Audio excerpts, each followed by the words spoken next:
আসসালামু আলাইকুম। বর্তমান সময় থেকে স্বাগত। ঈদের পরে কাঁচা বাজারের দৃশ্য এটি। এটা থাকা কারণ বাজার কাঁচামালের আরও আমার সামনে যে লাউগুলো দেখতেছেন, যদিও দেখতেছেন বাজারে কোনো লোকজন নাই, একেবারে ফাঁকা। এখন সকাল বাজে 9টা, বিক্রি হয়নি লাউগুলা।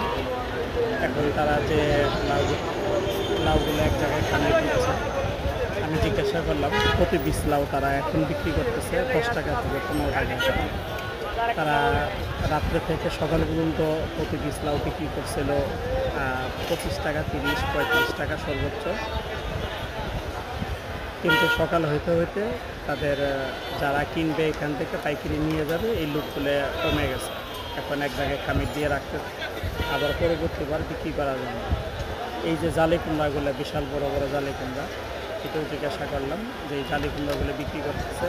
তারা রাত্রেবেলা বিক্রি করছে 25 থেকে 30 টাকা, সকালবেলা 15 টাকা পিস লাগাইছে, কিন্তু তারপরেও কেনার মতো লোক নাই। বাধ্য হয়ে তারা এক জায়গায় করতেছে। এখন এগুলো ঢেকে রাখবে, আবার কালকে বিক্রি করা যাবে। এই ছিল কারণ বাজারে কাঁচামালের আড়তের দৃশ্য। এখনও পরিপূর্ণভাবে হাট জমেনি কাঁচামাল। পুরা এই যে দেখেন, পুরাটাই খালি। টুকটাক আসছে লোক, পরিপূর্ণ বাজার না বসার কারণে এই অবস্থা।